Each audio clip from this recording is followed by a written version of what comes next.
Khauf TV, Kemudi Dakwah, Kajian Islam.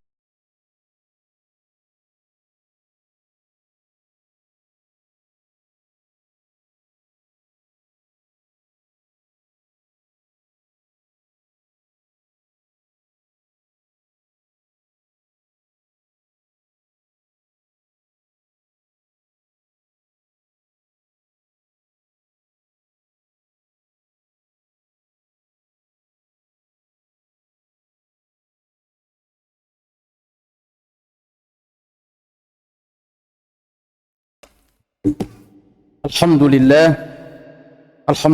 wa ashhadu an la ilaha illallah wahdahu la syarika lah wa huwa al-qailu subhanah yaqulu ya ayyuhalladzina amanu taqullaha haqqa tuqatih wa la tamutunna illa wa antum muslimun wa ashhadu anna sayyidana Muhammadan abduhu wa rasuluhu la nabiyya wa la rasula ba'dah وهو القائل صلى الله عليه وسلم يقول إن أصدق الحديث كتاب الله وخير الهدى هدى محمد صلى الله عليه وسلم وشر الأمور محدثاتها وكل محدثة بدعة وكل بدعة ضلالة وكل ضلالة في النار أعاذنا الله وإياكم من المحدثات ومن النار. Al-Ummahat, ibu-ibu saya yang saya hormati, yang saya muliakan, alhamdulillah, puji syukur kita panjatkan ke hadirat Allah.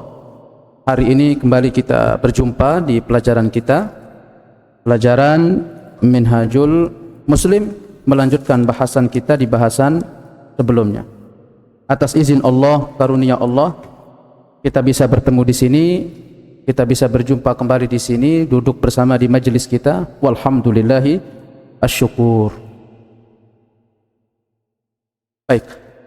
Ini dari hamba Allah menyediakan hadiah. Yang bisa jawab dapat hadiah. Dari hamba Allah yang bisa jawab dapat hadiah. Soal yang pertama tentang keagungan malaikat Allahu Subhanahu wa ta'ala. Disebutkan bahwa di antara sifat dari malaikat itu, kebesaran dan keagungannya, itu dia memiliki mata. Siapa yang bisa menyebutkan besarnya dari mata tersebut, berapa tahun perjalanan? Berapa tahun perjalanan? Dari muk sampai muakhir al-ain itu berapa tahun perjalanan? Tafadhali.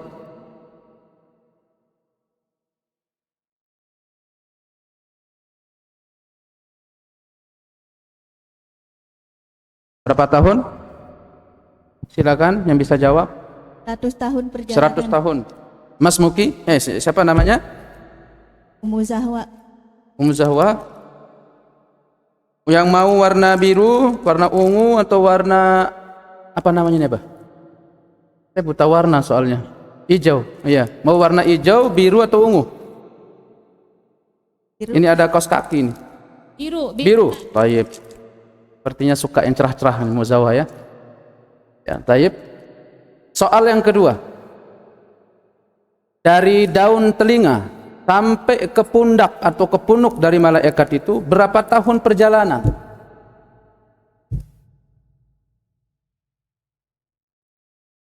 Berapa tahun perjalanan? Berapa? Kurang jelas? 700 tahun Ustaz. 700 tahun. Siapa namanya? Ummu Askia. Ummu Askia. Mau ungu atau mau hijau? Hijau aja ya, saya kasih. Karena warna yang dicintai salah satu oleh Rasulullah itu warna hijau. Beberapa benang-benang dari pakaian Nabi itu hijau, ibu saya. Campuran hijau, campuran putih, hitam, putih, seperti itu. Terakhir.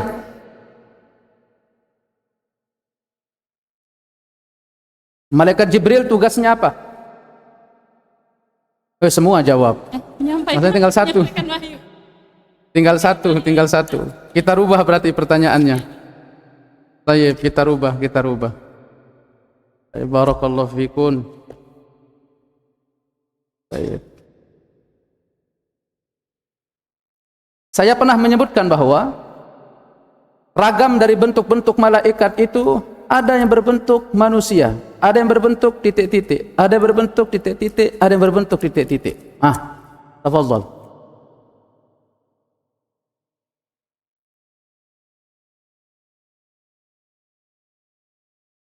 Ada yang masih ingat?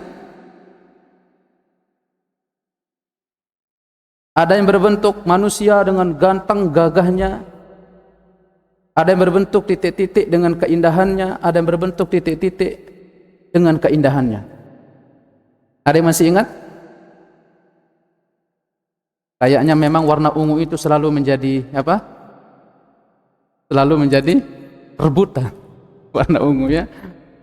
Tafadhali. Agak sulit ini pertanyaannya. Mungkin ada yang mencatat mungkin. Sebelum saya bercerita waktu itu tentang arasy-Nya Allah di atas samudra, kemudian dipikul oleh 4 malaikat. Dan riwayat-riwayatnya menyebutkan dari situ kita bisa mengambil sifat dari malaikat itu. Ada yang berbentuk seperti manusia dengan ganteng, gagahnya punya wajah seperti manusia, dan juga ada yang titik-titik dengan keindahan, titik-titik dengan keindahan. Tafadhali. Kayaknya lupa ya. Ada yang masih ingat? Ada seperti apa? Saur. Apa saur itu kemarin apa? Seperti banteng dengan keindahannya. Ada juga seperti apa? Burung. Baik, dengan keindahan. Ini ibu-ibu, saya lupa ini itu dicatat ya.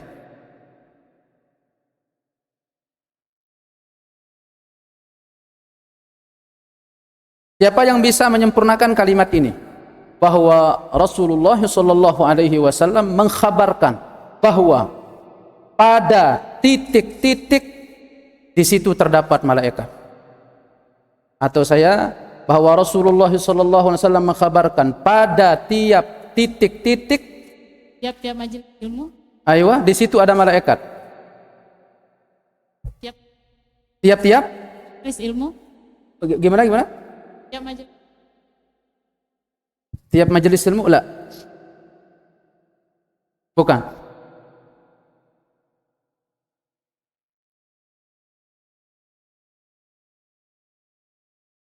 Gimana ibu-ibu? Setiap empat jari di langit itu ada malaikat. Masya Allah. Di setiap dari ruas 4 jari di situ ada malaikat. Ahlan, mumtaz. Laki. Siapa?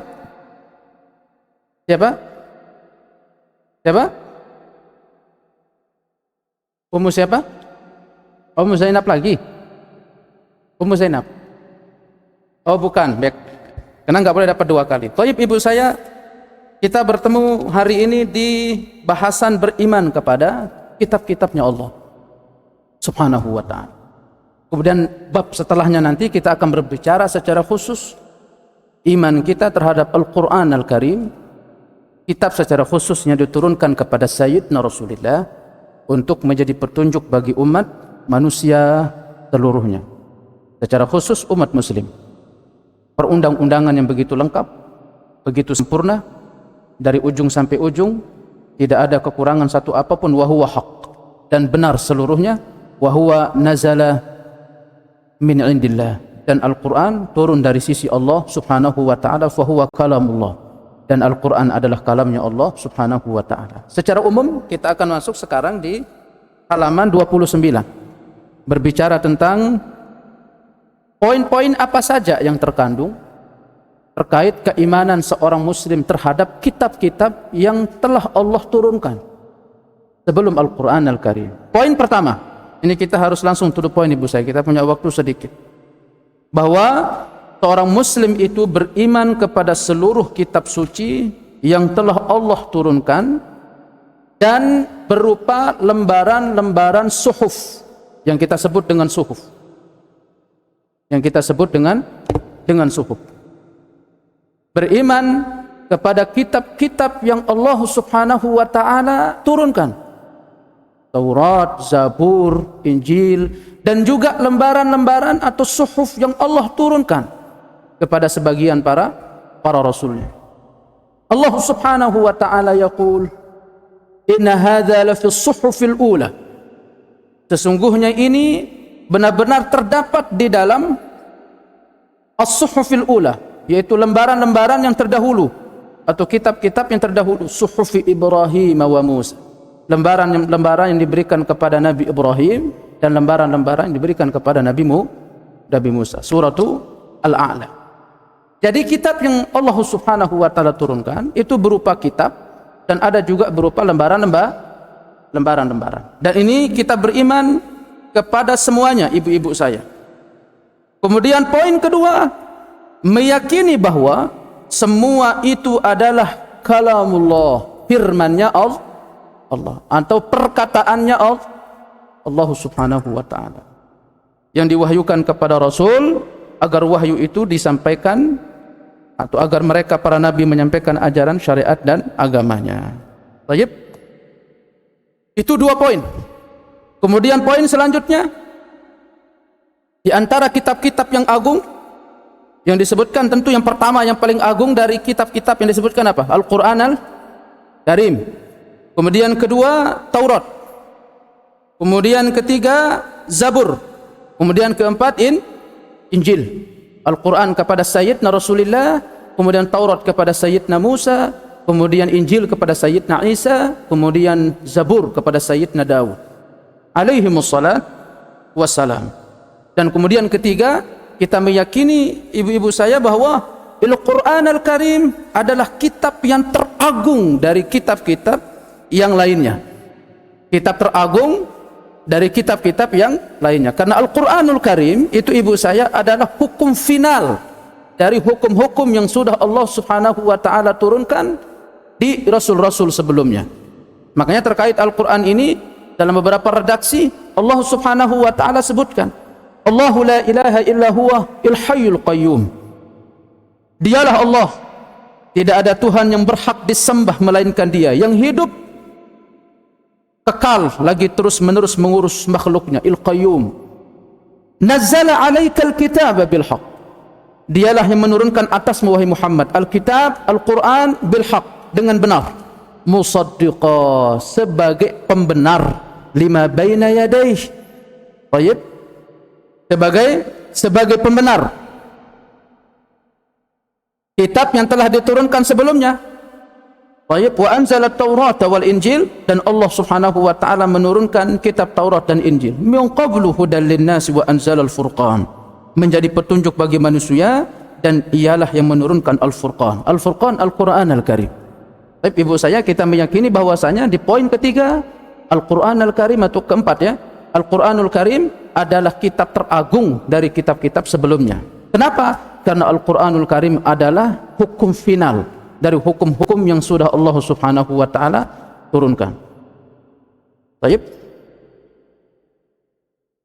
Terkait keimanan kita terhadap kitab-kitabnya Allah ini didukung secara nukilan dari Al-Quran Al-Karim atau dalil-dalil, dan juga didukung secara akal.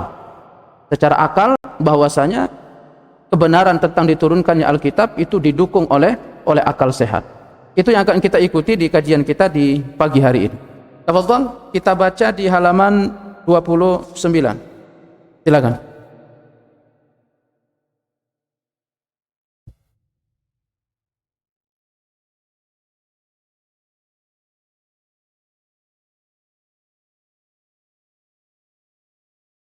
Bismillahirrahmanirrahim. Alhamdulillahi rabbil alamin. Wassalatu wassalamu ala asrafil anbiya'i wal mursalin wa ala alihi wa sahbihi ajma'in, amma ba'du. Halaman 24. Ya, pasal ke-6. Pasal ke-6, beriman kepada kitab-kitab Allah Subhanahu wa taala. Beriman kepada kitab-kitab Allah. Tafadhal. seorang muslim beriman kepada seluruh kitab suci yang telah Allah turunkan dan kepada lembaran-lembaran wahyu yang diberikan kepada sebagian rasulnya. Baik, 3 paragraf ini saya sudah ringkas tadi di awal ya. Poin pertama, seorang muslim itu berkeyakinan bahwa atau meyakini kitab-kitab yang Allah turunkan dan kepada lembaran-lembaran yang Allah turunkan, yaitu suhuf. Aywa. Kemudian kedua, kita ringkas ya. Kitab yang paling agung ada 4, yaitu Taurat atau Al-Quran Al-Karim, Taurat, Injil, kemudian Zabur. Kemudian poin ketiga, yaitu Al-Quranul Karim adalah kitab yang paling teragung di antara 4 yang kita sebutkan tadi. Kita langsung masuk ke nomor 30. Keyakinan kita ini kita bangun di atas dalil-dalil. Dalil naqli, dalil aqli. Naqli itu nakal, penukilan dari ayat-ayat Al-Quran. Akal yaitu akal, didukung oleh akal sehat, bahwasanya penurunan kitab ini benar, dibenarkan secara akal sehat. Nanti kita akan baca di gantiannya atau di pembahasannya. Dalil-dalil naqli pertama, tafadhol. Perintah Allah Subhanahu wa Ta'ala agar beriman kepada kitab-kitabnya seperti di dalam firman-Nya, yang artinya, hai orang-orang beriman, tetaplah beriman kepada Allah, Rasul-Nya dan kitab Al-Quran yang Allah turunkan kepada Rasul-Nya, serta kitab yang Allah turunkan sebelumnya. An-Nisa. Nah, ini jelas di sini seorang muslim dituntut untuk beriman kepada kitab-kitab sebelumnya, Taurat, Injil, Zabur, dengan syahid dari ayat alladzi anzala min qabl wal kitabil ladzi anzala min qabl, dan kepada kitab yang diturunkan oleh Allah sebelum itu, sebelum Al-Quran. Kita beriman kepada Injil, kita beriman kepada Taurat. Baik, barakallahu fiik. Bahkan kita beriman kepada para nabinya, beriman kepada Isa, beriman kepada Musa sebagai utusan dari utusan-utusan Allah Subhanahu wa Ta'ala. Maka berangkat dari situ, ibu saya, kenapa seorang muslim itu boleh menikahi wanita kitabiah? Saya ulang, kenapa seorang muslim itu boleh meyakini, boleh menikahi wanita kitabiah? Boleh menikah dengan orang wanitanya Yahud, boleh menikahi wanitanya Nasara, dan bahkan kita boleh untuk memakan makanannya siapa? Memakan makanannya Yahud dan memakan makanan siapa? Nasara. Bahkan boleh untuk kita memakan sembelihan dari sembelihannya Yahud, sembelihannya Nasara. Menikahi wanitanya boleh.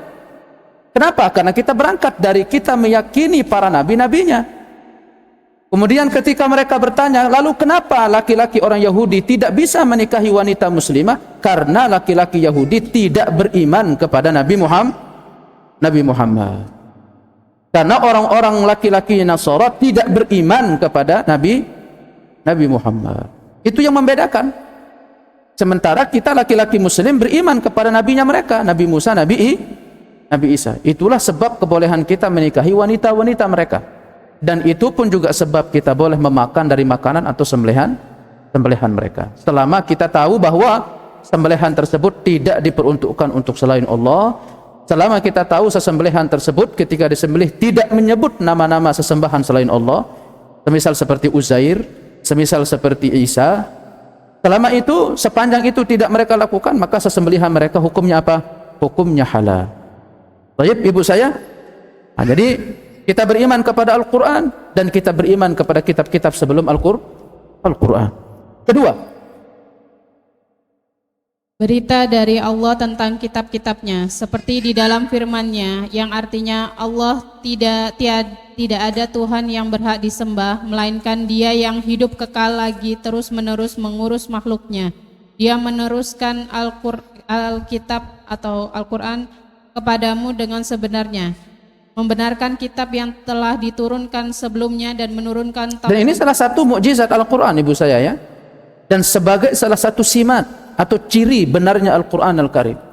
Paling mudah untuk orang awam mengatakan ketika ditanya apa ciri atau apa dalil Al-Quran itu, kamu mengatakan bahwasanya Al-Quran itu benar. Otak kita langsung menangkap.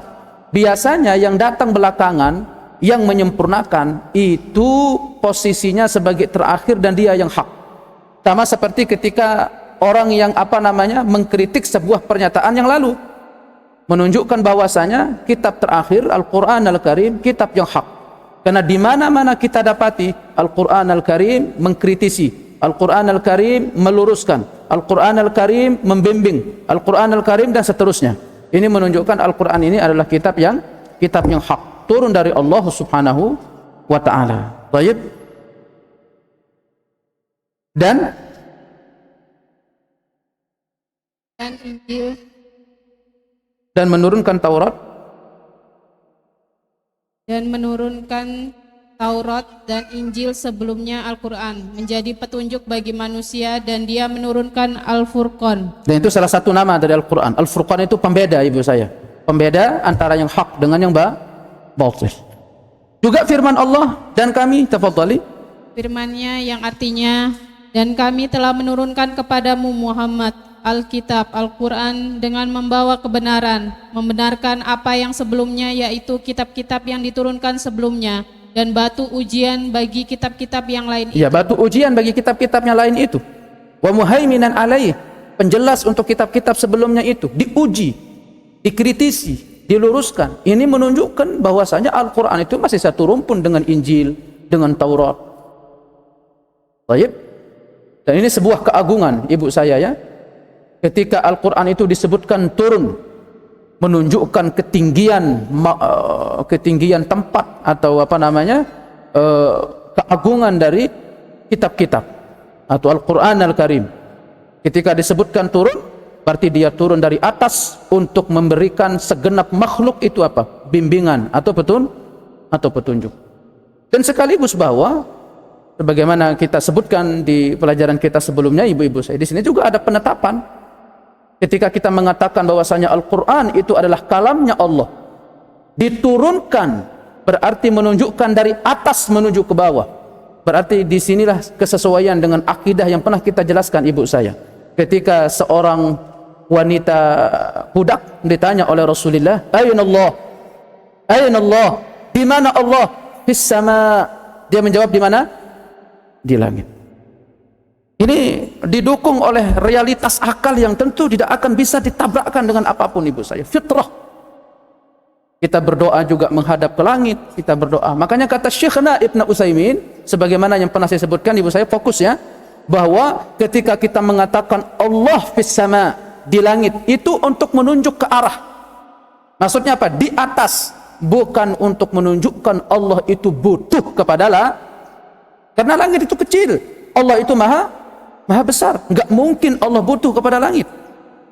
Baik. Kalau malaikat, iya, malaikat itu butuh tempat, sementara Allah tidak butuh tempat.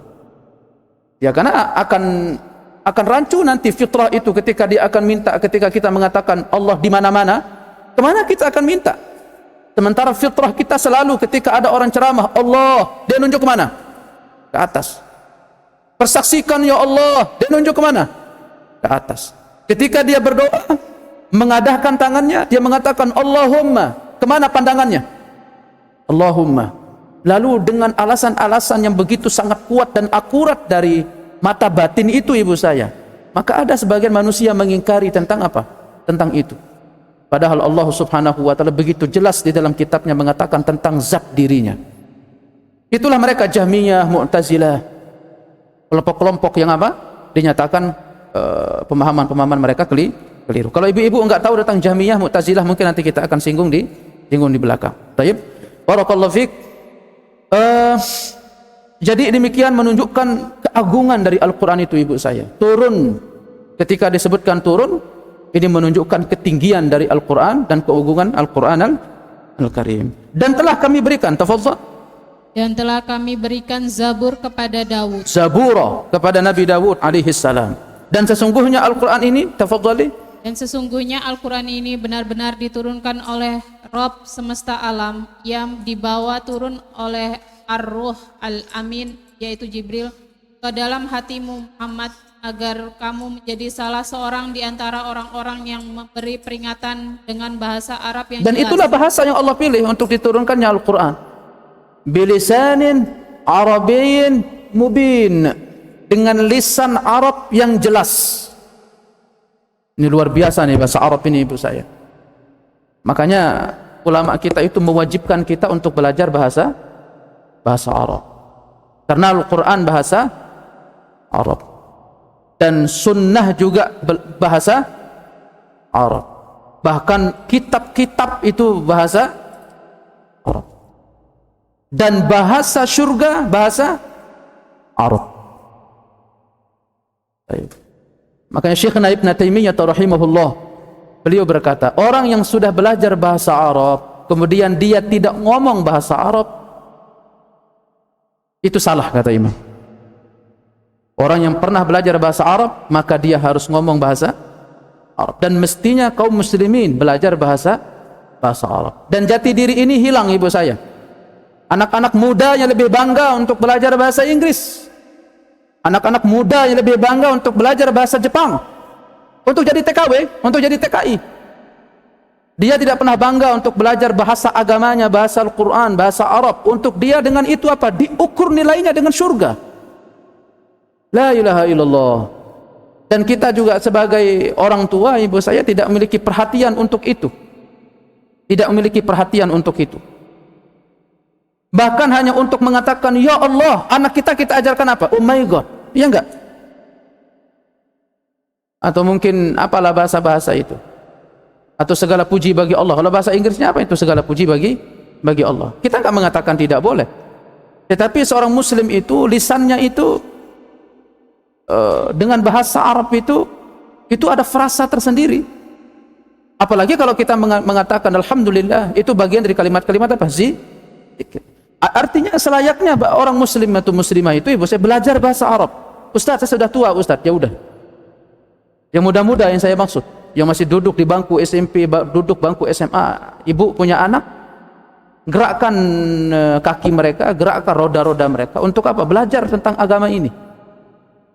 Dan jangan pernah takut, Allah tidak akan pernah meninggalkan hamba-hamba yang belajar ilmu agama. Jangan pernah takut, Allah akan menjamin orang-orang yang belajar ilmu agama. Kalaupun mungkin kita katakan orang-orang belajar ilmu agama itu mungkin stek hidupnya mungkin begitu saja, tapi itu pasti daripada mungkin orang yang mungkin hidup di atas kemudian dia jatuh sejatuh-jatuhnya. Itulah Al-Quran dan Ahlul Quran. Nanti kita akan singgung tentang itu di tempatnya. Ibu saya, orang harus belajar bahasa Arab. Dan saya tidak pernah mengkerdilkan. Ada ibu-ibu misalkan 40 tahun atau 45 tahun, Ustaz, ingin belajar bahasa Arab. Belajar bahasa Arab itu tidak mesti harus sampai paham, tidak. Tetapi bentuk kita tabarruk, mengambil keberkahan, bentuk kesungguhan kita. Untuk apa? Untuk mau mendalami tentang Al-Quran. Saya dulu pernah punya metode, ibu saya, belajar menterjemah juz 30. Amma dari apa? Yatasa'alun, mereka bertanya. An, daripada. An-naba, berita. Al-azimi, yang agung. Itu terus dulu saya di Depok dulu. Orang-orang tua itu belajar untuk menterjemah per huruf dari Al-Quran. Karena mungkin karena kalau belajar bahasa Arab, masmuka min aina anta, ya bukan lagi buat orang tua. Ya, ini kadang buka belajar bahasa Arab, diajarnya apa? Masmuki anta, ibu-ibu kita 40 tahun, siapa yang mau pergi ke TKW? Ya, ada juga TKW 50 tahun ya. Iya. Atau min aina anta ma amaluka. Yang paling penting itu adalah belajar bahasa Arab untuk mengantarkan kita untuk lebih memahami. Makanya dulu kita berangkat atau kita belajar mulai dari surat-surat pendek. Karena umumnya imam itu baca apa? Baca ayat-ayat pendek. Imam itu di subuh sering baca itu, qul a'udzu birabbil falaq. Ya, sekarang kalau saya tanya nih ibu saya, apa arti al-falaq? Qul a'udzu birabbil falaq. Ada hadiah enggak satu lagi? Ada hadiah enggak? Habis ya? Ada yang bisa? Qul a'udzu birabbil falaq. Katakanlah wahai Muhammad, aku berlindung dengan Tuhannya apa al-falaq? Hah? Yang menguasai waktu? Aywa. Itu kan kalau kita berimam di belakang atau sebagai makmum maksud saya, ketika kita faham apa yang dibaca oleh makmum, itu enggak perlu repot-repot untuk ibu-ibu belajar tentang apa?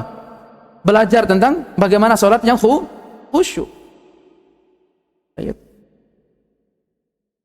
Ada parenting itu, sampai ada orang buat parenting 10 langkah jitu untuk apa? Untuk sholat khusyuk. Enggak perlu kita parenting seminggu 2 minggu, sebulan 2 bulan.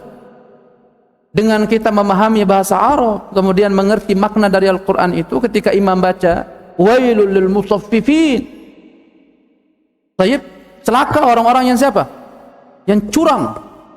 Oh, itu kan hadir di dalam hati ketika kita mengerti makna-makna itu.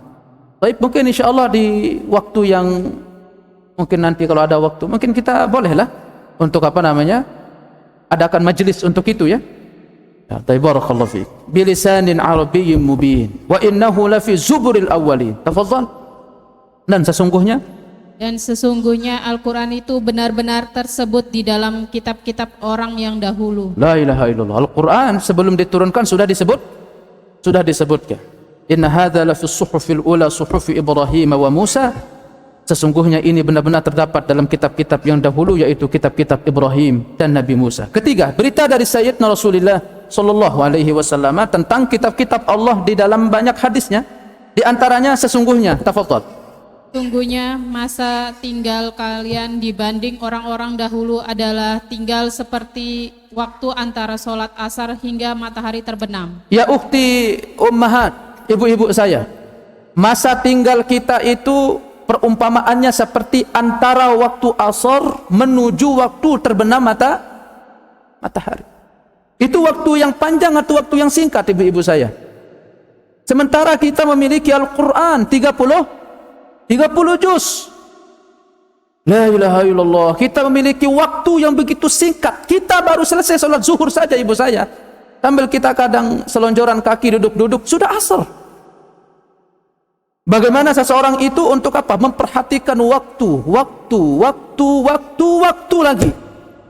Makanya itu kata Sayyidina, ni'matan, ada 2 nikmat yang manusia itu banyak tertipu dengan kedua itu. Yaitu apa? Salah satunya nikmat waktu. Ya. Menghabiskan waktu dengan hal-hal yang apa? Tidak bermanfaat. Padahal masa kita itu hanya antara apa? Asar menuju terbenam matahari. Itu keberadaan kita di dunia, ibu saya. Ya karena dan ini kenapa? Karena satu hari di akhirat itu 1000 tahun di mana? Di dunia. Ini celaka kita kalau tidak memanfaatkan waktu sebaik-baik mungkin.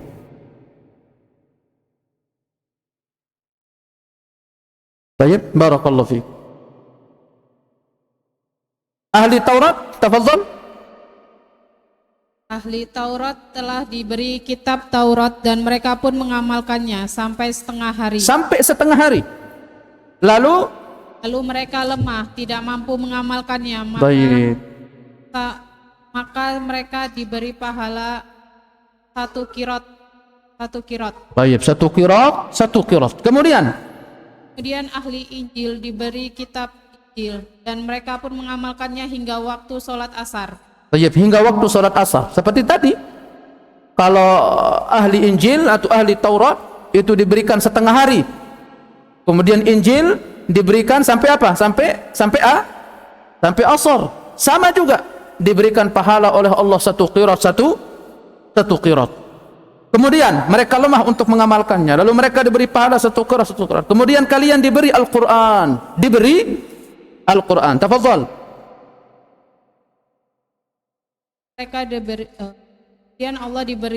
Kemudian kalian diberi Al-Quran dan kalian mengamalkan hingga matahari terbenam. Dan kalian diberi 2 kirot pahala. Ya, yang tadi setengah 1 kirot. Yang tadi setengah 1 kirot. Kita pun setengah, diberikan pahala berapa? 2 kirot, 2 protes akhirnya. Kaum Nabi Musa protes, kaum Nabi Isa protes. Nabi Isa, Nabi Musa, kok bisa? Dia diberikan 2 kirot. Sementara kita diberikan apa? 1 kirot. Coba lanjut. Maka ahli kitab berkata, mereka lebih sedikit amal daripada kami, akan tetapi kenapa mereka diberi pahala lebih banyak? Allah Subhanahu wa Ta'ala berfirman, apakah ada dari hak kalian yang aku zolimi? Mereka menjawab, tidak. Dia berfirman, itu adalah karuniaku, aku memberikannya kepada siapa saja yang aku kehendaki. Allahu Akbar. Ini menunjukkan agungnya umat Nabi Muhammad sallallahu alaihi wasallam. Ini agungnya umat Nabi Muhammad sallallahu alaihi wasallam. Bahkan umat Nabi Muhammad itu dalam kasus-kasus lain itu benar-benar mendapatkan apa ya? Hak-hak istimewa begitu kalau bahasa kita, ibu bapak saya. Sampai nabi-nabi yang lain itu bertanya, ya Allah, dia amalnya sedikit tapi pahalanya kok lebih banyak. Sementara kita setengah dari kita habiskan tapi kita cuma dikasih berapa? 1 qirat, 1 qirat. Menunjukkan hak istimewa yang diberikan kepada umat Nabi Muhammad. Bahkan umat Nabi Muhammad dalam hal lain, ibu saya, sebelum dia meninggal dihitung 3 saat, 3 jam dari dosa yang dilakukan, ditunggu sampai 3 jam sebelum dia meninggal. Kalau dia taubat, maka Allah akan ampuni kesalahannya. Kalau dia tidak taubat, berarti baru Allah apa? Baru Allah catat. Ini hak-hak istimewa. Maka ini kita harus tetap bersyukur, harus selalu bersyukur. Dan bentuk syukur besarnya Nabi kita Sayyidina Rasulullah sallallahu alaihi wasallam, ruku', sujud, bertasbih, berzikir, itu bentuk syukur beliau kepada Allah Subhanahu wa taala atas hak-hak istimewa yang sudah Allah berikan kepada beliau dan kepada umat beliau. Baik. Sabda Rasulullah sallam juga. Aywa, tafadhal. Sabda Rasulullah sallallahu alaihi wasallam. Jadi ini dalil-dalil naqli. Tadi kita sudah selesai dari dalil Al-Qur'an. Sekarang kita pindah ke dalil sunnah. Nabi Dawud alaihi salam, tafadhali. Daud alaihi salam telah diberi kemudahan membaca. Ia hanya menyuruh agar hewan-hewannya diberi pelana. Maka ia pun membaca Taurat atau Zabur sebelum hewan-hewannya selesai dipelanai. Dan dia tidak makan kecuali hasil kerjanya sendiri. Ini info atau berita, kabar gembira atau kabar dari Rasulullah tentang kitab apa? Zabur, dari lisannya Rasulullah sallallahu alaihi wasallam. Kemudian kata beliau juga Rasulullah dalam hadis, tidak ada iri hati yang dibenarkan kecuali pada 2 hal. Iri hati boleh, dengki boleh, tetapi pada 2 perkara, yaitu terhadap seorang yang dikaruniai Allah Al-Quran, lalu ia selalu membacanya di malam dan di siang hari. Allahu Akbar. Ini mereka ahli-ahli Quran, penghafal Quran, orang belajar Quran, diberikan kekuatan otak untuk menghafalnya 30 juz. Dia salat dengan itu. Baik, dia zikir dengan itu. Dan terhadap seorang yang Allah berikan harta lalu ia menafkahkannya di malam dan di siang hari. Menginfakkannya atau menafkahkannya di malam hari. Ini kita boleh hasad itu hanya kepada 2 orang. Orang-orang yang diberikan apa? Al-Quran. Makanya di dalam banyak hadis atau keterangan dari Sayyidina Rasulullah SAW tentang kekhususan orang-orang yang apa, ibu saya, yang mereka menghafal Quran, meluangkan waktu untuk belajar. Makanya jangan anggap remeh gitu loh. Ibu-ibu yang belajar tahsin, tajwid, itu jangan anggap remeh. Itu mereka orang-orang yang berusaha untuk memasukkan diri mereka menjadi keluarga siapa? Keluarganya? Kan Rasulullah bersabda, "Inna lillahi ahlina fil ard." Sesungguhnya bagi Allah itu ada keluarga di bumi. Itu bahasanya ahl loh ibu saya. Tapi kita tafsir wali-wali, karena jangan sampai orang menganggap bahwasanya Allah mengangkat keluarga begitu ya. Tapi dalam arti ada kekasih-kekasih Allah. Mereka siapa? Para sahabat bertanya, "Man ahlullahi fil ard ya Rasulullah?" Siapa keluarganya Allah di muka bumi ya Rasulullah? Ahlul Quran wa khassatuh. Bahwasanya ahlullah itu adalah ahli Quran, dan ahli Quran itu adalah kekhususan Allah. Kalau kita boleh terjemah ibu saya, itu keluarga khusus paling dekat dengan Allah itu siapa?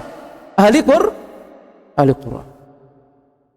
Itu tadi makanya kita ketika mengadakan tahsin, tajwid ibu saya, untuk kita bersama-sama untuk masuk menjadi gebong keluarganya Allah.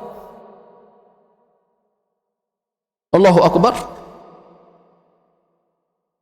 Sayyidina Abu Hurairah radhiyallahu taala anhu, "Man kana yarju liqa Allah falyukrim ahlallah." Siapa yang harapannya itu bertemu dengan Allah Subhanahu wa taala, maka hendaknya ia memuliakan keluarganya Allah. Ditanyakan, apakah bagi Allah Subhanahu wa taala ada keluarga? Qala na'am. Iya, ada keluarga. Siapa mereka? Ahlullah fid dunya alladzina yaqra'una al-Qur'an. Keluarganya Allah di dunia itu adalah siapa? Ahli Qur'an. Siapa yang memuliakan mereka, Allah akan muliakan mereka. Allah akan berikan ia syurga. Dan siapa yang menghinakan mereka, Allah akan hinakan mereka.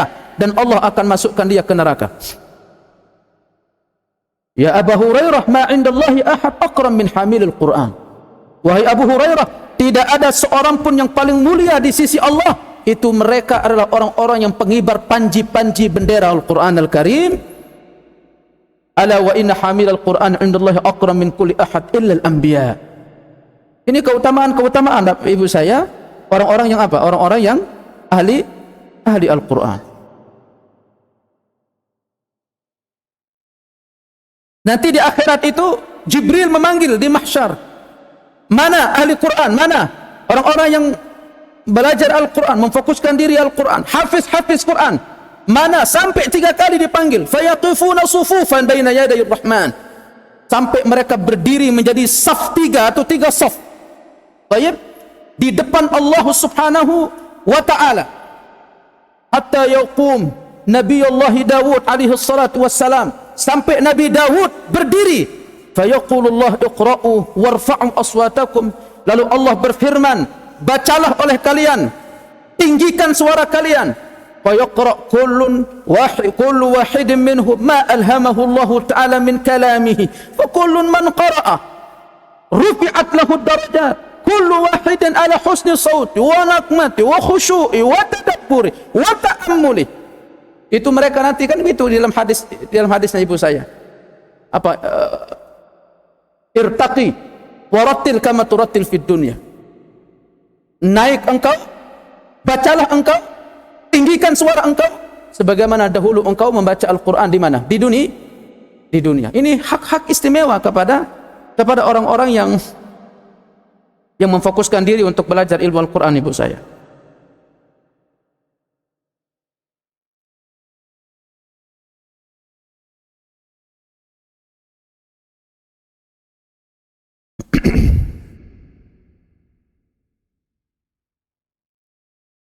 Rasulullah SAW bersabda, khairukum man ta'allama al-Qur'ana wa 'allama. Sebaik-baik kalian orang yang belajar Al-Qur'an dan orang yang mengajar Al-Qur'an. Juga Nabi SAW yaqul man qara'a harfan min kitabillahi ta'ala falahu bihi hasanah wal hasanatu bi asyri amsalha. La aqul alif lam mim harf walakin aqulu alifun harfun wa lamun harfun wa mimun harf. Siapa yang membaca satu huruf dari kitabnya Allah, maka baginya satu kebaikan. Satu kebaikan isinya berapa? 10. Dan aku tidak mengatakan alif lam mim itu satu huruf. Tetapi aku katakan bahwasanya alif satu huruf, lam satu huruf, mim satu huruf. Ketika orang membaca alif lam mim, ketika di situ terkandung 3 huruf, berarti 3 kebaikan. Dan dalam satu kebaikan terdapat 10 kebaikan. Berarti 30 kebaikan. Yaqulullah tabaraka wa ta'ala man syaghalahu al-Qur'ana an dzikri wa mas'alati. Dan juga Allah berfirman di dalam hadis qudsinya, siapa yang menyebutkan dirinya dengan Al-Quran dan menyebut diriku atau berzikir kepadaku, menyebutkan dirinya dari meminta kepadaku. Jadi dia sibuk membaca Al-Quran, dia sibuk berzikir menyebut nama Allah. Dia tidak tahu bagaimana cara minta lagi, minta ini, minta itu. Enggak, dia menyebut terus nama-nama Allah. Dia terus berzikir kepada Allah. Dia terus membaca Al-Quran. Dia sudah lupa apa yang dari keinginannya dunia, doanya di dunia atau harapan untuk dia sudah lupa. Karena dia baca Quran, sibuk dengan berzikir. Dan zikir terbesar itu apa ibu saja? Al-Quran Al-Karim. Itu zikir terbesar. Makanya hizib seseorang itu harusnya apa? Al-Quran. Berzanjinya orang itu harusnya apa? Al-Quran Al-Karim. Jangan sampai kita berzanji tiap hari atau hizib tiap hari, tapi Quran nggak pernah dibaca. Ya, tapi kan ada ayatnya di dalam situ. Iya, kita tahu, tetapi yang kita maksud Al-Quran Al-Karim 30 juz. Ya kalau hanya sekedar Yasin, kemudian tabarakalladzi biyadihil mulk. Iya. Tetapi orang itu perlu beranjak untuk mau belajar dari Al-Fatihah sampai surat An-Nas.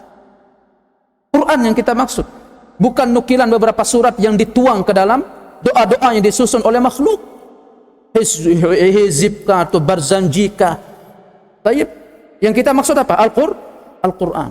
Jangan sampai perhatian kita kepada doa-doa yang disusun oleh manusia-manusia itu lebih perhatian besar kita daripada apa? Al-Quran. Sampai dia hafal. Sementara Al-Quran tidak apa?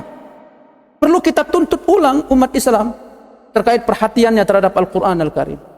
Al-Quran Al-Karim, tadabburnya, pengamalannya, itu perlu kita tuntut. Innallaha yarfa'u bihadzal Qur'ani aqwaman wa yadha'u bihi akharin. Sesungguhnya Allah mengangkat derajat sebuah kaum dengan Al-Quran dan Allah menghinakan sebuah kaum dengan apa? Dengan Al-Quran. Siapa yang menyibukkan dirinya dengan Al-Quran dan berzikir kepadaku dari meminta kepadaku, a'taituhu afdhala ma u'tisailin. Aku akan berikan dia sebaik-baik apa yang pernah diminta oleh orang-orang yang meminta. Sibuk baca Quran dan apa? Berzikir kepada Allah. Wa fadlu kalamillahi ala sairil kalam. Dan keutamaan kalamnya Allah atas seluruh kalam. Fa fadlillahi ala khalqihi. Itu seperti keutamaan Allah di atas makhluknya. Berarti kalau kita baca Quran telah menempatkan diri di atas keutamaan dari keutamaan lain. Baik. Makanya ibu-ibu saya jangan malas baca Quran. Masalul mu'minin alladzina yaqra'una al-Quran kamathalil utrujjah. Perumpamaan seorang mukmin ini ibu saya. Seorang apa? Seorang mukmin yang dia baca Quran seperti buah utrujjah. Rihuha thayyib wa ta'muha thayyib. Aromanya harum, rasanya manis. Apa nih buah yang seperti ini? Aromanya manis, rasanya pun manis. Atau buah apa luarannya bagus, dalamnya juga bagus. Wa mathalul mu'minil ladzina la yaqra'ul Qur'an kamathalit tamarah. Sementara seorang mukmin yang tidak baca Quran itu seperti buah kurma. Esyu buah kurma. Bagaimana buah kurma itu? La rihalaha wa ta'muha hulu. Tidak ada aromanya, hambar, tetapi rasanya manis. Karena dia punya iman, tetapi jarang-jarang baca Quran.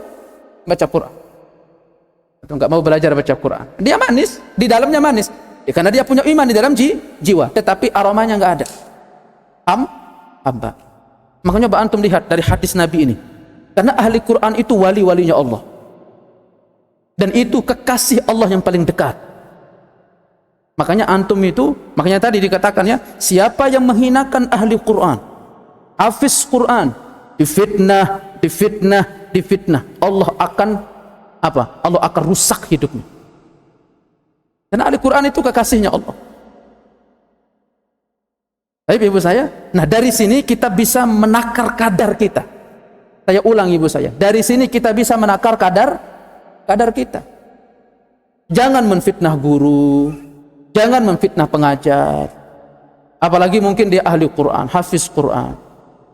Tadi malam kita di Masjid Permata, Masjid Al-Ikhlas, bagaimana seorang murid itu belajar di depan guru sampai disuruh hati-hati, jangan takut dan jangan apa? Jangan buru-buru, karena sudah banyak murid yang aku kuburkan, orang-orang yang belajar di hadapan. Ini gurunya baru bilang, bangun. Udah bapernya luar biasa. Ini baru gurunya bilang, antum tidur terus belajar. Udah bapernya luar biasa. Dibilangnya gurunya keras, dibilang gurunya itu nggak mengerti perasaan murid. Ini sampai menguburin muridnya di depan siapa? Gurunya. Itu bagaimana dulu dahsyat, bagaimana penuntut ilmu di depan gurunya. Ini kalau boleh kita bilang, ini orang takut dibunuh sama gurunya. Karena sudah banyak orang saya kubur, orang-orang yang belajar di hadapan saya. Karena beliau sendiri orang yang keras dididik oleh siapa? Oleh guru-guru sebelumnya. Makanya jangan sekali-kali menjatuhkan kehormatan ahlul Quran. Baik. Dari sini agar kita mengerti keadaan kadar diri kita. Baik. Wa mathalul munafiq alladhi yaqra'ul Qur'ana kamathali raihanah. Rihuha thayyib wa ta'muha murrun. Orang munafik saja kalau dia baca Quran, itu aromanya manis meskipun rasanya apa? Pahit. Itu ada. Aromanya enak tapi begitu kita makan pahit. Ada, itu namanya buah raihanah namanya. Kalau di Arab itu namanya buah rohana. Kalau di Indonesia kira-kira apa yang seperti itu? Kita cium, manis. Begitu kita makan, pahit. Kalau saya yang pernah dulu ngerasain apa ya? Konidin, obat konidin. Itu kalau kita kecil konidin obat itu kan tuh aromanya manis kayak permen. Begitu dimakan, ya enggak juga, konidin manis dia. Ya, intinya buah seperti itu. Wa mathalul munafiq alladhi la yaqra'ul Qur'ana kamathalil hanzalah, dan permisalan orang munafik yang tidak baca Quran seperti buah hanzalah. Tidak ada aroma, rasanya juga pahit.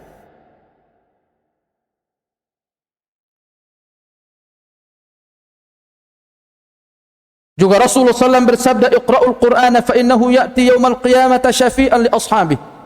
Bacalah oleh kalian Al-Quran, sesungguhnya dia akan datang pada hari kiamat sebagai pemberi syafaat kepada pembaca. Dan ahli Quran, hafiz Quran, itu mampu untuk menggandeng keluarganya apa? Masuk surga. Thumma yaqulullah ta'ala, kemudian Allah berfirman kepada hafiz Quran tadi yang berdiri, "Ya ahli, wahai keluargaku." Masya Allah, dipanggil itu orang-orang yang sering baca Quran, hafiz Quran. Makanya nanti hafiz Quran itu atau orang-orang itu akan masuk surga sesuai dengan akhir ayat yang dia baca. Tingkat atau derajat di surga itu sesuai dengan akhir ayat yang dia baca. Ya, kalau kita cuma 4 ayat, 5 ayat.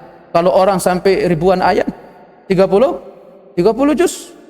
Allahu Akbar. Derajatnya di mana coba itu? Disinilah orang berpacu. Makanya Umna Aisyah, Umna Hafsah itu berpacu di dalam apa? Di dalam membaca Al-Quran. Selain karena mereka adalah istri-istri Nabi, mereka ingin adalah menjadi istri yang paling unggul di antara istri-istri yang lain. Ya, tapi kalau satu istri kan gak ada temannya berjuang, ya? Gak ada temannya apa? Saing-saingan kan gitu. Makanya kadang kita malas kalau begitu kan. Iya, kadang kita malas. Tapi kalau anaknya misalkan 4, agar anak ini menjadi yang paling unggul misalkan C, itu sampai Umna Aisyah paling unggul karena paling banyak hafal hadis.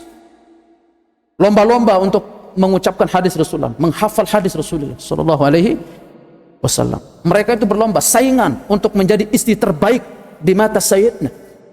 Allahul musta'an. Allah berfirman, ahli keluargaku. Apa lalu kata Allah Subhanahu wa taala, "Ata'rifuna man ahsan ilaikum fi darid dunya?" Lalu apa kata Allah? "Idhabu ilal mahsyar wa kullun man 'araftumuhu yadkhul ma'akumul jannah." Silahkan kamu berangkat pergi. Dan terhadap orang-orang yang kamu kenal dari keluargamu, bawa mereka masuk surga. Itu untuk siapa? Ahli Quran. Allahu Akbar. Ini celaka kita, ibu saya, kalau kita hanya jadikan anak ini sebagai roda untuk berputar menghasilkan dunia. Tidak ada tidak ada harapan kita untuk nanti setidaknya anak ini yang akan yang akan bawa kita kemana? Ke surga. La ilaha illallah. Ini baca hadis ini gemetar nih kita, ibu saya. Fa kullun man araftumuhu, setiap yang kamu kenal, kata Allah, yadkhul ma'akumul jannah, kamu masuk bersama mereka ke dalam surga. Karena ahli Quran bisa memberikan syafaat kepada keluarga. Makanya ibu saya di dalam rumah tangga itu setidaknya ada satu anak yang hafal Quran. Setidaknya ada satu anak yang menghafal.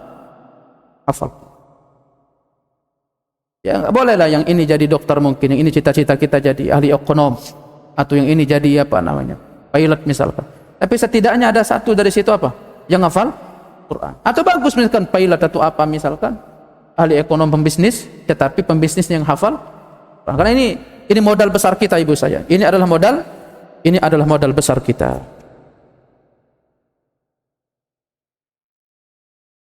Sampai-sampai Nabi siapa yang belajar kepada Nabi Khidir? Siapa namanya? Nabi Musa. Keutamaan Nabi Musa dibanding dengan Nabi Khidir, lebih mulia siapa? Nabi Musa, Nabi Khidir? Nabi Musa. Tapi hanya demi untuk belajar, mampu untuk menundukkan bahunya kepada guru yang harus belajar. Siapa? Nabi Khidir alaihis. Banyak orang itu melihat ketika mungkin gurunya itu mungkin lebih kecil mungkin usianya, enggan dia untuk mau duduk di situ belajar, untuk menundukkan bahunya sebentar saja untuk dia belajar. Ini manusia-manusia sombong seperti itu, pongah dia. Bagaimana dia ukur ilmu itu dengan usia? Bagaimana dia ukur ilmu itu dengan apa? Dengan pendeknya atau dengan ketampanan atau dengan kekayaan? Enggak bisa. Karena ilmu itu selalu unggul di atas segala-galanya. Usia itu mengikut di belakang, ya akhi. Barakallahu fik. Imam Ibn Abbas itu masih kecil, tetapi Umar Ibn Khattab dalam setiap bahasan-bahasan putusan siapa yang diambil? Ibn Abbas. Padahal di situ ada Abu Bakar, di situ ada Umar, di situ ada Ali, orang-orang tua. Tetapi yang unggul di atas usia itu apa? Ilmu. Makanya benar kata ulama itu, ibu saya, orang ahli ilmu maka dia akan terlihat lebih tua daripada orang yang tua. Karena yang akan duduk di depannya itu bahkan mungkin janggutnya lebih putih daripada janggut gurunya. Nah, ini orang-orang yang apa? Orang-orang yang mampu untuk melunakkan hatinya. Barakallahu fiik.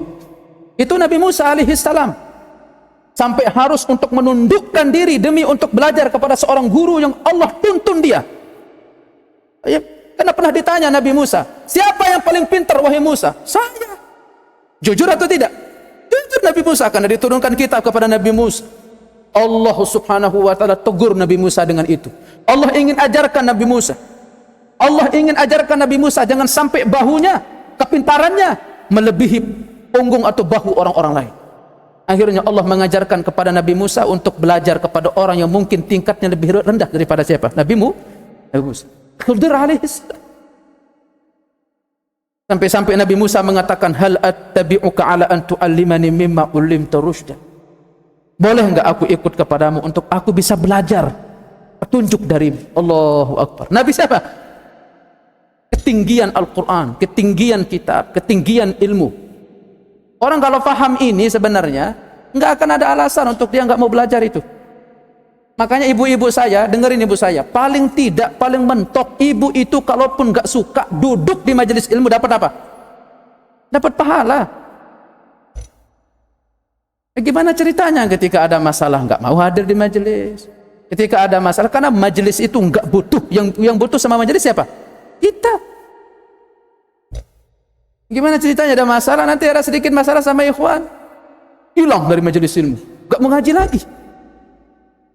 Ini mental apa? Mental tempe dalam belajar.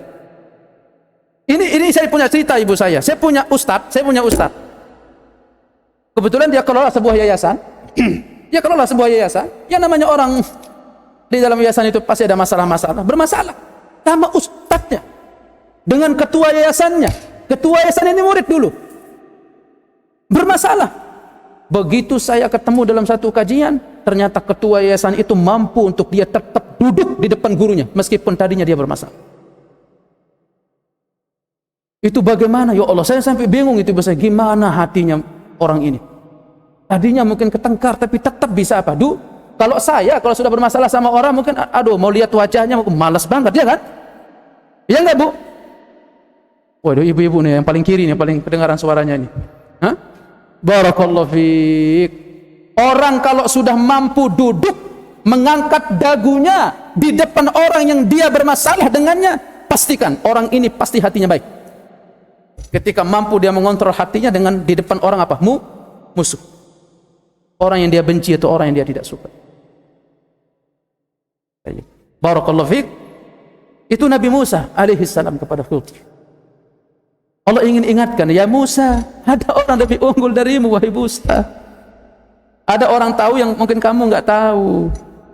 Sampai harus mengembara untuk apa? Untuk menelusuri jejak-jejak Nabi Khidir alaihi salam. Melewati samudra demi samudra sampai diberikan isyarat di mana ikan itu nanti lepas.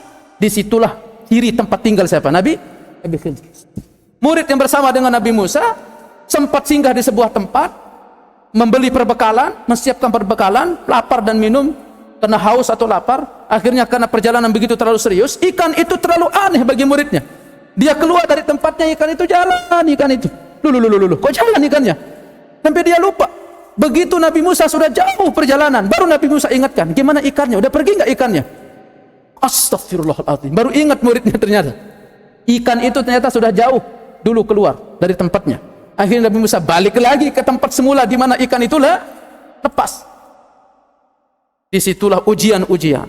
Semalam kan saya cerita ya, ada seorang anak menuntut ilmu, guru yang tadi itu, kemudian dia diberikan 2 batu di buah tangannya. Dan itu dari negara ke negara, 40 negara dia kelilingi untuk apa? Belajar. Ini baru kita Cilengsi, PPC 6, masjid, sentimeter Ustaz, meter Ustaz. Enggak mau tuh. La ilaha illallah. Ceritanya katanya dia sunnah. Katanya sih dia salafi katanya. Tapi salafi enggak pernah ngaji. Mantap salafi. Kamu itu bukan salafi. Kamu itu hanya ngaku-ngaku apa? Salah. Ya, kita enggak berbicara tentang majelis ahli bid'ah. Kita berbicara tentang majelis apa? Sunnah. Ini 40 negara akhi dia kelilingi belajar. Pakai kendaraan atau jalan kaki? Jalan kaki. Sampai ditawari oleh penduduk desa untuk diangkut ke tempat belajarnya. Apa katanya? Aku berlindung kepada Allah untuk menuntut hadisnya Rasulullah, dan aku menuntutnya memakai kendaraan. Aku harus berjalan kaki. Untuk apa? Untuk mengagungkan hadisnya Rasulullah. Nah itulah makanya ibu saya, kadar kita dalam beragama sesuai memang dengan keletihan kita. Dulu ulama itu memang sengaja memaksakan diri untuk mendapatkan manisnya perjuangan. Ya enggak, Bah? Dulu ketika kita masa keterbatasan, media keterbatasan, ya Allah, dulu untuk bertemu dengan ulama-ulama atau ustadz-ustadz yang kita tokohkan. Dulu untuk saya aja ketemu dengan guru kami Ustadz Yazid itu, sepingin banget lihat wajahnya beliau itu. Sampai kita harus menempuh jalan sekian. Sekarang kita tinggal klik di YouTube, tinggal klik di Facebook, akhirnya apa? Malas untuk datang ke majelis ilmu. Cobalah sekali, coba kembalikan lagi mode zaman dulu itu. Jangan kita terlalu mode kekini ini ya. Akhirnya kita hilang manisnya iman itu.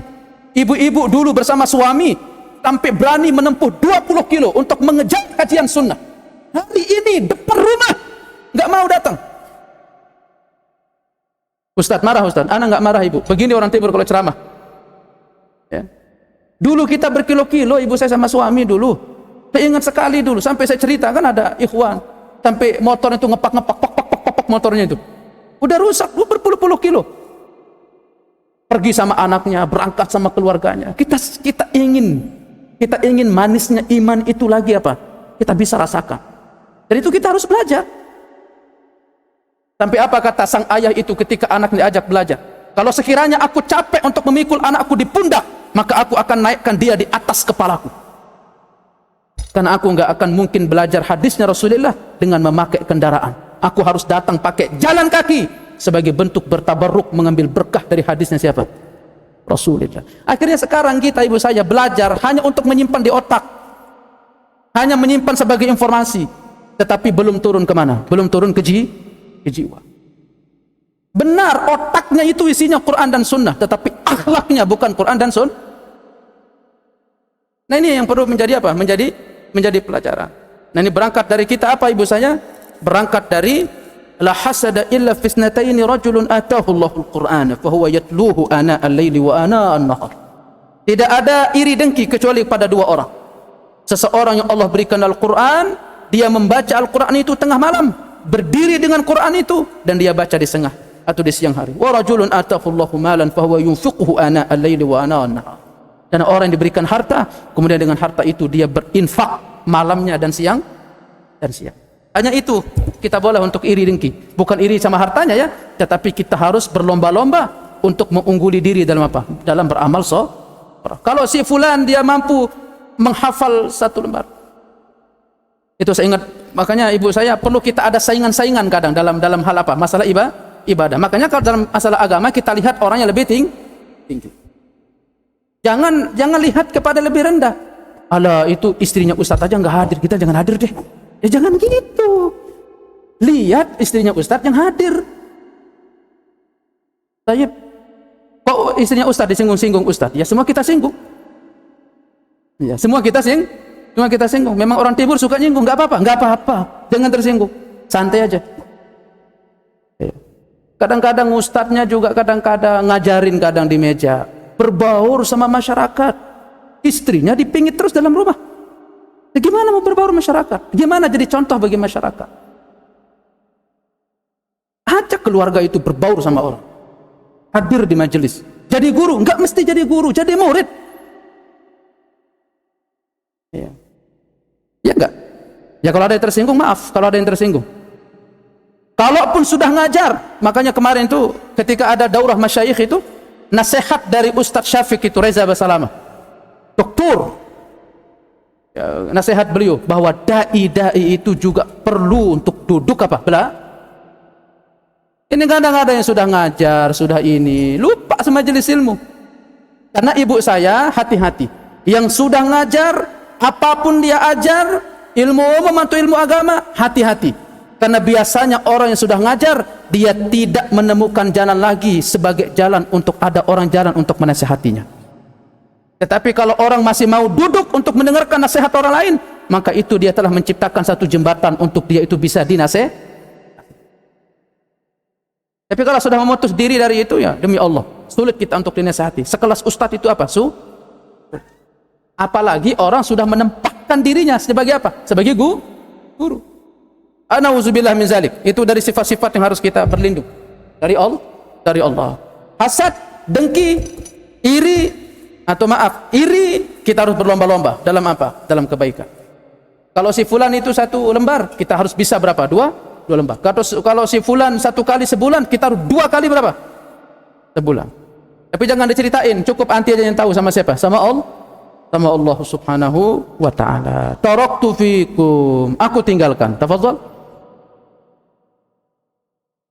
Aku tinggalkan pada kalian sesuatu yang jika kalian berpegang teguh kepadanya, niscaya kalian tidak akan tersesat sepeninggalanku, yaitu kitabullah, Al-Quran, dan sunnah Rasulnya Sallallahu alaihi wasallam. Ya ilahana, Ustadz ini mengatakan ini, Ustadz ini mengatakan ini, Ustadz ini mengatakan ini. Tapi kalau sudah Quran mengatakan itu, sunnah mengatakan itu, sami'na wa ta'an. Baik, makanya ucapan-ucapan para ulama itu menggelegar. Imamna Abu Hanifah, Imamna Malik, Imamna Syafi'i, Imamna Ahmad ibn Hanbal, ketika mereka mengatakan seluruh ucapanku itu kalau bertentangan dengan Al-Quran dan Sunnah, buang dia ke tembok. Itu sikap-sikap kesatria para ulama. Tidak ingin memingit murid-muridnya itu menjadi apa? Simpatisan semata, menjadi budak-budaknya. Tidak. Tetapi guru yang hakiki untuk menciptakan murid-murid yang siap bertarung di medan apa? Peperang. Bukan menjadi apa? Bukan menjadi sumber-sumber pun di harta. Akhirnya takut kehilangan murid, tidak berani untuk berfatwa. Yang ini sunnah, yang ini bid'ah, yang ini haram, yang ini halal, yang ini syirik, yang ini enggak berani dia karena takut kehilangan murid. Barakallahu fiik. Al-Quran dan sunnah adalah 2 jalan. Bahajjatul bayda. Jalan yang apa? Terang benderang. Siapa yang menempuh jalan itu, dia akan selamat. Dan siapa yang menyimpang dari jalan itu, faqad halak. Dia binasa. Baik, barakallahu fiik. Makanya ibu saya, kita terus semangat untuk mempelajari Al-Quran dan Sunnah agar kita tahu amalan yang Sunnah itu apa dan yang tidak Sunnah itu apa. Amalan yang dilakukan oleh Rasulullah itu yang mana dan amalan yang tidak dilakukan oleh Rasulullah itu yang mana. Dan kita berdiri di atas amalan-amalannya Sayyidina Rasulullah sallallahu alaihi wasallam. Janganlah kamu benarkan ahli kitab. Tafadhal.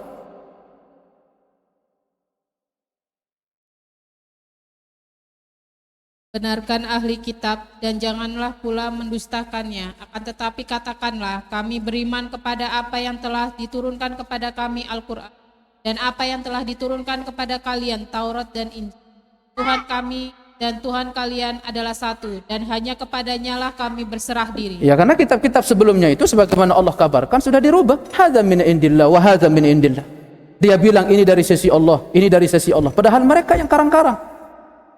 Makanya jangan sampai kita benarkan secara keseluruhan, tidak juga didustakan secara keseluruhan. Kita mengatakan kita beriman kepada kitab-kitab yang Allah turunkan sebelum Al-Quran. Yang sesuai dengan Quran kita iman, tidak sesuai dengan Quran kita tidak iman. Baik, 4. Iman atau keyakinan jutaan ulama, hukama. Ya, ini dalil-dalil semua juga yang 4 ini, setelah Al-Quran, setelah Sunnah, kemudian saksi dari siapa? Rasulullah, dan juga saksi dari para ulama. ulama hukama, orang-orang yang bijak, orang-orang yang adil menetapkan bahwasanya kitab itu benar adanya. Baik. Kemudian dalil-dalil akli yang mendukung tentang kebenaran kitab dari kitab-kitab Allah Subhanahu wa taala apa saja? Ada 3 poin di sini disebutkan oleh Syekh. Tafadhol. Yang pertama, lemahnya 1. Lemahnya manusia dan ketergantungan kepada Tuhannya untuk perbaikan jasad dan ruhnya. Haruskan diturunkannya kitab-kitab suci yang di dalamnya mengandung ajaran-ajaran dan aturan-aturan yang dapat merealisasikan dan mewujudkan kesempurnaan manusia dan memenuhi tuntunan hidupnya di dunia dan di akhirat. Aiyah, karena butuh kita terhadap kitab itu sebagai penjelas. Sementara aspek rohani kita itu senantiasa ingin untuk apa? Ta'alluq. Ingin tergantung dengan siapa? Allah. Tetapi bergantungnya jiwa kepada Allah tentunya tidak bisa ditata kelola dengan cara kita sendiri. Kita butuh sumber. Itu apa? Alkitab. Ini menunjukkan juga secara dalil akli bahwasanya kitab itu benar adanya. Karena untuk kita menuju Allah itu kita butuh kitab. Jangan sampai seperti apa? Ghairul maghdubi alaihim waladdallin. Orang-orang Nasara yang sesat ingin menyambung batinnya dengan siapa? Dengan Allah, tetapi dengan cara-cara yang diada-adakan. Akhirnya apa? Tersesat. Ayo. Kemudian kedua. Oleh karena para rasul, utusan-utusan itu adalah perantara antara Allah sang pencipta dan hamba-hambanya, sedangkan para rasul itu seperti manusia lainnya yang hidup dalam batas waktu tertentu, lalu mereka wafat. Maka kalau risalah, ajaran dan misi yang mereka bawa tidak termuat di dalam kitab-kitab khusus, niscaya ajaran dan misi yang mereka bawa itu sirna bersamaan dengan kematian mereka. Naam, karena kitab itu adalah rekam jejak dari syariat yang dibawa oleh siapa? Rasul tersebut. Karena Rasulullah SAW atau para nabi dan rasul itu mereka memiliki batas waktu. Mereka qad khalat min qablik ar-rusul. Baik, min qablihi rusul, karena telah lewat dari sebelum rasul kita Nabi Muhammad SAW, dan mereka apa? Meninggal. Afa in mata aw qutila qalabtum. Baik, apakah karena dia meninggal atau karena dia wafat, au qutil atau dibunuh, in qalabtum, kemudian kalian berbalik ke arah belakang? Karena Nabi itu juga apa? Manusia pasti akan melewati masa namanya apa? Kematian. Maka kitab adalah rekam jejak untuk sebagai risalah yang ditinggalkan untuk umat manusia. Seperti apa? Al-Qur'an Al-Karim. Untuk membuktikan Nabi kita Nabi Muhammad seorang rasul dan agama Islam adalah agama yang hak dengan adanya apa? Al-Qur'an. Ini bukti-bukti bahwa untuk kita hadirkan secara apa? Secara akal bahwasanya Al-Qur'an atau kitab-kitab itu hak adanya. Ketiga, apabila seorang rasul yang mengajak manusia kepada Allah dan beribadah kepadanya tidak membawa suatu kitab suci yang berasal dari Allah yang di dalamnya terdapat ajaran, petunjuk dan kebaikan, maka mudah sekali rasul itu didustakan oleh kaumnya dan diingkari risalahnya. Maka ini merupakan suatu kondisi yang mengharuskan diturunkannya kitab-kitab suci dari Allah untuk menegaskan hujjah, dalil dan penjelasan kepada umat manusia. Baik, wallahu a'lam bissawab. Ini sekelumit atau beberapa poin-poin penting dan adab-adab penting juga sedikit kita singgung tadi. Bagaimana mestinya seorang muslim, seorang mukmin itu mengimani kitab-kitabnya Allah Subhanahu wa taala. Dan kita sudah sebutkan baik dari sisi nukilan dalil-dalil Al-Qur'an, dalil-dalil sunnah, dan juga kesepakatan para ahli hukama dan ulama, ahli ilmu dan siapa? Ahli orang-orang yang bijaksana. Semua itu membuktikan tentang kebutuhan kita terhadap apa? Kita.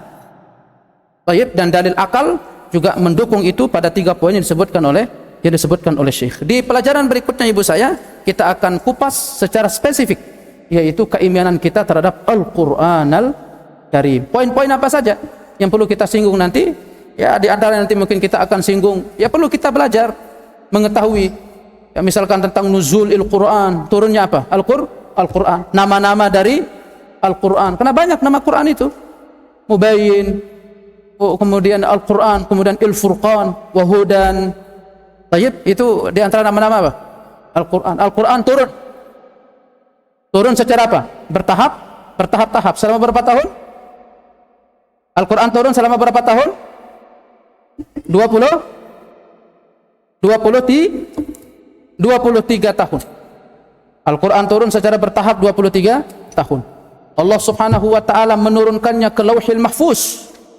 Kemudian dari Lauhil Mahfuz, kemudian Allah subhanahu wa ta'ala dengan dibawa oleh malaikat-malaikat, dipimpin oleh Jibril alaihissalam, diturunkan secara sekaligus 30 juz. Kemana? Ke Baitul Izzah, langit dunia. Dari langit dunia turun selama 23 tahun sesuai dengan keadaan dan kondisi. Munajjaman wa mufarraqa linuthabbita bihi fuadak. Orang-orang itu bertanya, laula nuzila al-Quran jumlatan wahidah. Mereka bertanya, orang-orang kafir itu, mereka berkata, kenapa Quran itu tidak diturunkan secara apa? Secara sekaligus. Allah berfirman, itu untuk Allah memantapkan di dalam jiwa Rasulullah sallallahu alaihi wasallam. Makanya orang yang namanya menghafal Quran itu harus sabar. Harus sabar. Kita butuh waktu yang panjang. Rasulullah untuk diteguhkan di dalam jiwanya berapa tahun? 23 tahun. Ada juga ulama yang berpendapat lain. Nah, ibu mungkin belum dengar. Mungkin nanti kita akan singgung. 23 tahun, ada yang mengatakan adalah Al-Quran itu turun di malam Lailatul Qadar. Di puasa setiap tahun 23 malam. 23 malam. 23 malam. Ada juga ulama mengatakan demikian. Ada juga yang mengatakan bahwasanya Allah menurunkan sekaligus dari, atau Allah subhanahu wa ta'ala menurunkannya ke mana? Ke Lauhil Mahfuz sekaligus, kemudian turun ke langit dunia selama 23 tahun, dan turun kepada Rasulullah dalam sekaligus. Itu diantara pecahan-pecahan pendapat di kalangan para imam, menunjukkan bahwa Al-Quran adalah kitab yang agung, kitab yang mulia. Surat yang pertama kali turun apa, ibu saya? Suratu Al-Alaq.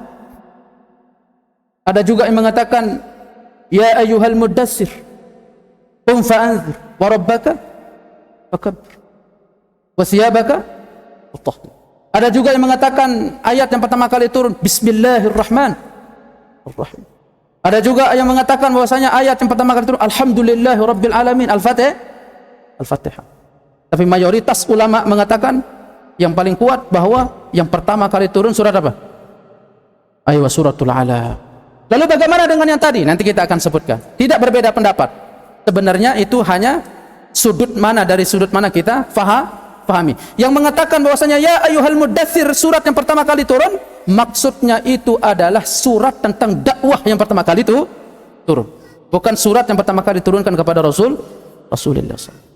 Ketika ada yang mengatakan Al-Fatihah yang pertama kali turun, dia adalah surat yang pertama kali turun untuk beliau salat. Alhamdulillahirabbil alamin. Itu di antara sudut-sudut. Tinggal bagaimana orang melihat. Dan surat yang terakhir turun, surat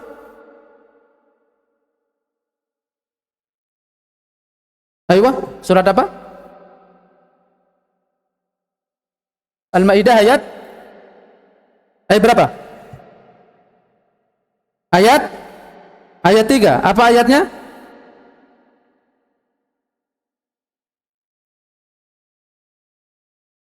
Enggak hafal. Gimana ceritanya? Iya. Ya, al-yawma akmaltu lakum dinakum wa atmamtu alaikum ni'mati wa raditu lakumul Islam dina. Ada juga yang mengatakan ayat riba. Surat yang terakhir turun adalah ayat riba. Tentang pengharaman apa? Riba. Ada juga tentang makanan-makanan, mengatakan demikian. Tapi itu tadi berdasarkan sudut pandang yang apa? Yang dilihat oleh para ulama. Nah, itu spesifik atau nilai-nilai khusus yang harus kita pelajari tentang Al-Quran Al-Karim. Ya, perlu kita belajar agar pengenalan kita terhadap Al-Quran ini ya benar-benar sempurna. Tidak sekedar Quran cuma disimpan di lemari, tidak sekedar Quran tapi dibaca hanya di momen-momen tertentu, tapi setelahnya itu lepas, enggak pernah baca Quran sama sekali. Nah, ini yang kita perbaiki. Semoga dari bahasan kita ini dan nasihat kita tadi, beberapa dari nasihat memperbaiki cara berinteraksi kita dengan Al-Quran, dan kita semakin semangat untuk membaca Al-Quran Al-Karim. Wallahu ta'ala a'lam bissawab. Ini yang bisa kita bahas di pagi hari ini, ibu-ibu saya. Ada pertanyaan? Tafadhol. Sebelum kita tutup, silakan. Ustadz, Aywa. izin bertanya. Bismillahirrahmanirrahim. Ustadz, kalau yang menikah tuh laki-laki Muslim, terus tuh perempuannya Nasrani gitu kan, Tad? Itu dibolehkan dalam Quran. Menikahnya tuh macam mana, Tad? Ininya gitu. Cara menikah dia tuh menurut syariat kita tuh macam mana? Gitu. Ya. Menikah seperti ini, seperti kita menikah. Ya. Perempuan tuh buat Dengan cara Islam, dengan cara Islam. Kita hanya berbicara tentang kebolehan seorang muslim itu menikahi wanita Nasara. Bagaimana cara menikahnya? Ya, dia tetap di agamanya Nasrani, kita tetap apa? Muslim. Tapi ingat, hati-hati. Karena kita sebagai seorang muslim punya kewajiban apa?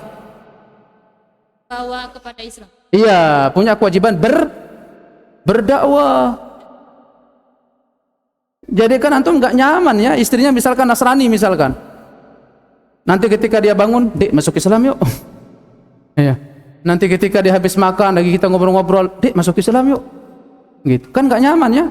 Ya, kalau misalkan masih ada muslimah baik-baik itu lebih baik. Gitu. Jangan sampai kita tertarik hanya karena cantiknya tetapi apa? Terlalu beresiko untuk nilai-nilai agama, ya maka itu kita apa? Kita tinggalkan. Muslimah itu lebih bagus. Tapi muslimah itu lebih bagus. Kita hanya berbicara dalam standarnya, kebolehan. Tapi kalau misalkan Ustadz anak sering ajak, tapi istri tetap aja dia Nasrani misalkan, ya aku lihat itu bisa terlepas. Tapi benar enggak? Sudah setiap hari enggak kita ajak? Rasulullah SAW yaqul, umirtu an uqatilan nas. Aku diperintah untuk memerangi manusia. Hatta sampai mereka apa? Bersaksi la ilaha illallah wa anna Muhammadan Rasulullah. Sampai mereka bersaksi tidak ada ilah yang berhak disembah di muka bumi ini kecuali Allah dan Muhammad adalah utusan Allah. Umirtu an uqatil. Aku diperintah untuk memerangi. Berarti antum itu sama istri nanti kalau istrinya Nasrani berarti apa? Begitu bangun, "Dek, masuk Islam, Dek." Enggak mau. Nanti makan, "Dek, masuk Islam, Dek." Nanti lagi main-main misalkan keluar, pokoknya kita masuk Islam. Sampai dia masuk Islam. Karena di situ apa? Ada nilai dakwah. Ya, makanya kalau mau lebih ini ya apa? Muslimah. Ya, karena akan kecocokan juga dalam nilai-nilai dalam membangun kesepakatan nilai-nilai atau sendi-sendi rumah tangga itu lebih masuk daripada orang Nasrani. Baik. Barakallahu fiik. Wallahu a'lam bissawab. Demikian tentang pertanyaan itu. Ada lagi, tafadhol? Sebentar, Tad. Aywa. Tadi tuh saya tanyakan tuh gini. Kalau dia udah berlama-lama kan, tapi istrinya Nita juga Muslim gitu, sampai dia punya anak gitu kan. Nah, ada waktu tunggu tidak, Tad? Untuk apa ya? Berlepas diri lah. Berlepas diri dari pernikahan itu karena tak kunjung mau untuk dibawa masuk Islam. Tidak mau dibawa ke agama Islam. Apakah ada batas waktu gitu? Ya gitu. Kalau ada batas waktu ya nggak ada batas waktu. Nggak ada batas waktu. Misalkan saya kayaknya setahun aja deh coba-coba, ya nggak boleh. Misalkan kalau dia masuk Islam setahun nanti ya kita terusin deh. Kalau nggak mau masuk Islam kita ceraikan. Nggak boleh ya. Itu nggak ada batas. Karena dakwah juga nggak ada batas. Selama kita masih beradu di rumah tangga itu ya terus apa? Dakwah. Ya kalau misalkan mampu bersabar di atas itu, bagian dari ladang dakwah ia sebagai suami, cakep itu bagus. Sampai dia benar-benar masuk Islam, misalkan khairul laka min humurin na'am. Maka itu lebih baik darimu dari apa? Unta merah. Syukran, Ustaz. Dipepet terus, lagi tidur misalkan begitu, "Dek, masuk Islam deh. Inna dina indallahil Islam." Kan begitu kan? Tapi kayaknya sih bukan suaminya yang nggak sabaran, kayaknya istrinya yang nggak sabar. Udahlah kita pisah aja deh. Baik, barakallahu fiik. Wallahu a'lam bissawab. Ada lagi? Assalamualaikum warahmatullahi. Waalaikumsalam warahmatullahi wabarakatuh. Luar pembahasan Ustadz, tapi masih tanya dengan kitab-kitab. Ayo. Pertanyaan saya tentang surat Al-Baqarah ayat 62 tentang sesungguhnya orang-orang mukmin, orang-orang Yahudi, orang-orang Nasrani dan orang-orang Sabi'in, siapa saja di antara mereka yang benar-benar beriman kepada Allah, hari kemudian dan beramal soleh, mereka akan menemukan pahala dari Tuhannya. Mereka tidak khawatir kepada mereka dan tidak pula mereka bersedih hati. أيوة إن الذين آمنوا والذين هادوا والنصارى والصابئين من آمن بالله واليوم الآخر وعمل صالحا فلهم أجرهم عند ربهم ولا خوف عليهم ولا هم يحزنون. Sesungguhnya orang-orang yang beriman, walladzina hadu, dan orang-orang Yahudi yang beriman di masa siapa?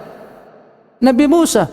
Wan Nasara, dan orang-orang Nasrani yang beriman di zaman Nabi Isa. Was-sabiin, dan orang-orang sabi yang beriman di masa nabinya. Man amana billah, beriman kepada Allah, wal yaumil akhir, hari akhirat, wa amila salihan, beramal saleh, falahum ajruhum inda rabbihim wala khaufun alaihim wala hum yahzanun. Maka bagi mereka pahala di sisi Tuhan mereka, dan tidak ada ketakutan atas mereka, dan tidak ada kesedihan untuk mereka. Di zaman mereka Yahudi, di zaman mereka Nasara, di zaman mereka Sabi. Hari ini tidak ada seorang siapapun yang mendengarkan tentang dakwahku, kata Rasulullah, dia tidak beriman kepadaku, wa kulluhum yadkhulun nar, maka mereka semuanya masuk apa? Masuk neraka. Sudah terhapus dengan diturunkannya Islam, sudah terhapus dengan diturunkannya Al-Quran Al-Karim. Kitab-kitab sudah dihapus, agama sudah dihapus. Inna dina indallahi il-Islam. Sesungguhnya agama yang hak di sisi Allah hanyalah apa? Agama Islam. Baik. Wa man yattaqi ghairul islami dina, siapa yang mencari agama selain agama Islam, falan yuqbala min, tidak akan diterima darinya, wa huwa fil akhirati minal khasirin, dan dia nanti kelak di akhirat akan menjadi orang yang rugi. Jadi Yahudi yang beriman di masanya, Nasara beriman di masanya. Dan hari ini orang Yahudi harus beriman kepada Rasulullah, Nasara harus beriman kepada Rasulullah, baru itu syarat. Berarti dia harus apa? Harus Muslim. Maka Yahudi Nasara yang tidak beriman kepada Rasulullah kafir, dijanjikan dengan apa? Neraka. Maka kunci untuk masuk surga, masuk Islam. Wallahu a'lamu bissawab. Ini yang bisa kita bahas ibu-ibu saya, dan semoga kita nanti berjumpa di pelajaran berikutnya. Wallahu waliyun dzalika wal qadiru alaih. Yang bawa motor, pakai motor hati-hati. Subhanakallahumma hamdika asyhadu an la ilaha illa anta astaghfiruka wa atubu ilaik. Assalamualaikum warahmatullahi wabarakatuh.